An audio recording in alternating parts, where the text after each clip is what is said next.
My experience during month one has been mild. I think that's why the doctor kept me on the 2.5 because my side effects was so low. I had nausea on day one, day two, and three. I was fine though. And also, I told you about the constipation. But I've been taking the Meg 07 that was recommended to me by another subscriber, and Meg 07 is great. To be honest with you, it's good. It's not perfect, but it's good. And the only side effects I'm really having from taking that Meg 07 is dry mouth. When I wake up in the morning, my mouth is dry.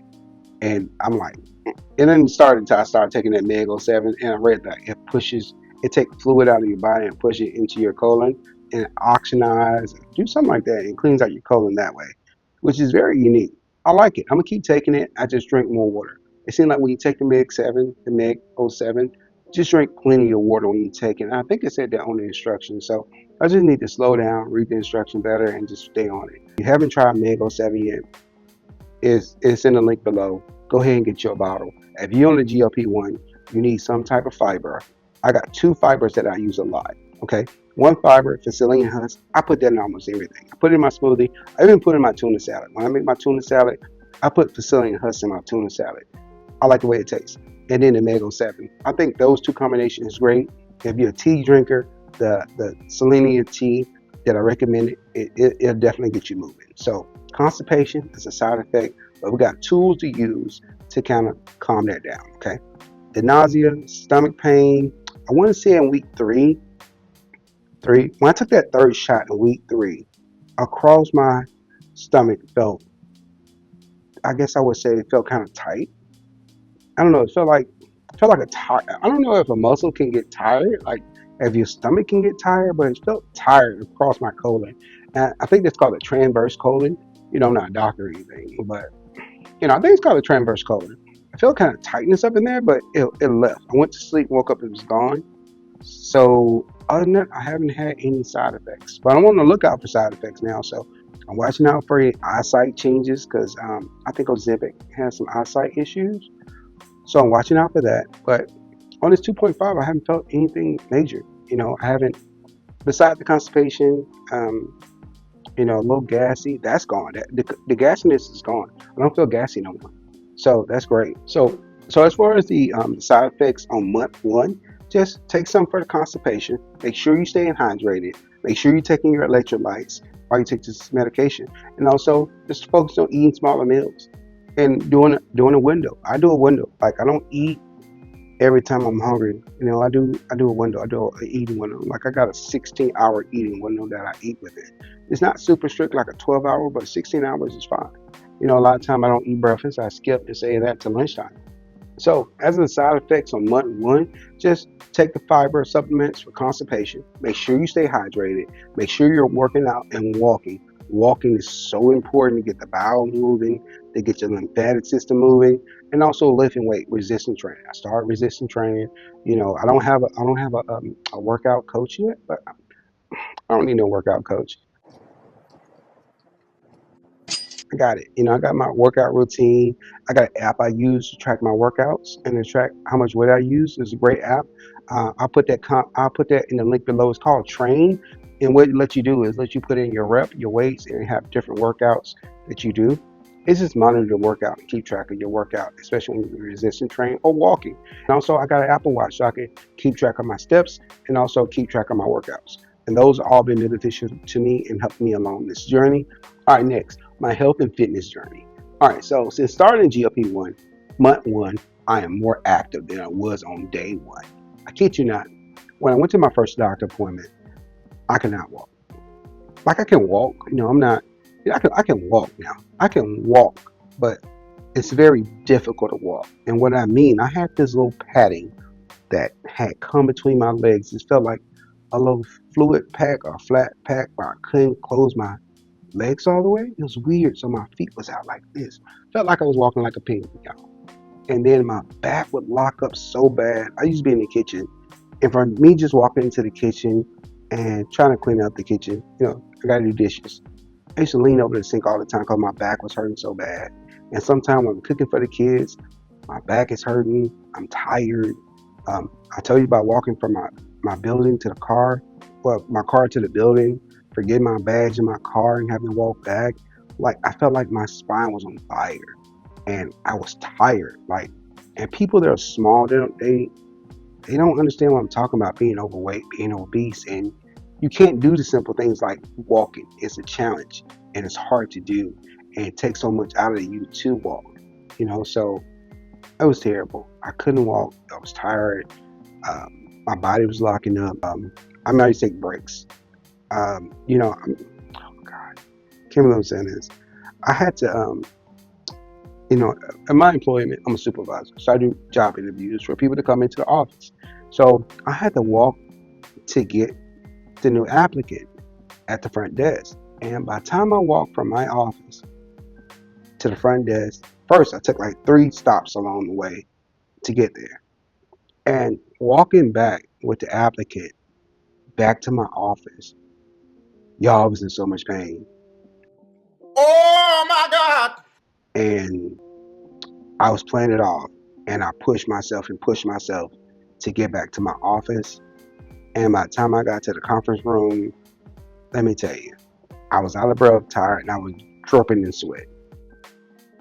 My forehead was all sweaty, and I was like, "Oh my God!" I was out of breath. I was tired, and at the same time, I'm trying to keep like a solid face, talking to the applicant. So good here, and I had my water there with me. I was drinking my water because I was so out of breath. But it took me a minute. Actually, I had to go to the bathroom. I went to the bathroom, and I rested, and I took my breath, deep breaths. It's just, oh my God, I was in such bad shape, y'all. If it was a zombie apocalypse, I was through. Okay, that's how bad I was before I started this GLP-1. So those who are out there that experiencing that now, or you have difficulty walking, I understand you. I know what it feels like. I know how it feels, and I'm telling you, one of the best feelings I got besides the weight that I lost is being able to walk. I've been walking a mile plus, straight, no break. Okay, my goal is to get up to 5 miles. Right now, the max is a mile and a half, but I walk a mile and a half. And the only time I'm stopped because I'm winded and I'm tired, but I'm not stopping for back pain. The back pain is like gone. I be jogging back to my car now. If I leave my badge in my car, I'll jog out and get it and jog back. I ain't done that. I haven't done that. That feels great to be able to do that, and it's like it's a winning feeling that I get when I'm able to walk now. And I had to walk down and get a new applicant. I go get them. Don't worry about it. It's good to walk down. It's good to walk through my building now. And I talk to them all the way back. Don't take a break. I don't break out in the sweat. It's nothing. It's like I feel like we really take walking for granted, and because everybody can do it until it get taken away from you, and then you feel the pressure of not being able to walk, without pain, without feeling tired. And it's just obesity. It's obesity. Obesity isn't a disease. So if you got someone you love and you care about, your brother, your husband, your son, your nephew, that's nervous about a GLP-1, it's better than being obese. I'll tell you that right now. It's better than not being able to walk. I'm being real with you. Just talk to your doctor, and if it works for you, try it out. I say try it out for a month. See how it makes you feel. See it if that weight loss make you feel better, and then go from there. But with my fitness journey, everything I'm doing right now, the GLP-1 has been on point. I walk 5 days a week, and I walk for a mile per day. And on 2 days a week, I push my miles to the max. Okay, so 5 days a week, 2 days a week, I push my miles to the max, meaning that I walk as far as I can. I go over a mile. Normally, I walk for a mile at 1.5, and then I try to knock a mile out under 20 minutes, and I focus more on not walking further than a mile, except on those 2 days. And on the other 3 days, I don't really increase the distance. I still walk a mile, but on some days I do it. On some days I do it with an incline, and on some days I do it faster. Say, for instance, if I walk a mile in 20 minutes, right? The next challenge is trying to walk a mile in 19 minutes, or trying to walk a mile in 18 minutes, trying to walk a mile in 17 minutes. You get what I'm saying? Decreasing the time, but keep the distance the same. That's what I've been doing with my walking, and it helps me because on days that I walk longer, I alternate. Like a lot of times, I warm up at 2.5, right? And I remember when I first started, I didn't start here, okay? So If you can't walk now, it's okay. I started off walking in spurts, okay? I started off in GLP-1, I was walking in spurts, meaning that I could only walk for 2 minutes at like 2.0 on the treadmill, 2.5 max. That was it. And I walked 2 minutes, another 2 minutes, then I got up to 5 minutes. And I walked five, I did like sets. I walked for 5 minutes, take a break. Back hurting, it's okay. Walk for 5 minutes, take a break. Get up, walk another 5 minutes. And while I did this a lot in my house. I walk, and this might sound crazy, but I walk from my office, I walk to the kitchen, I walk to the living room. I made like a little lap inside of my house.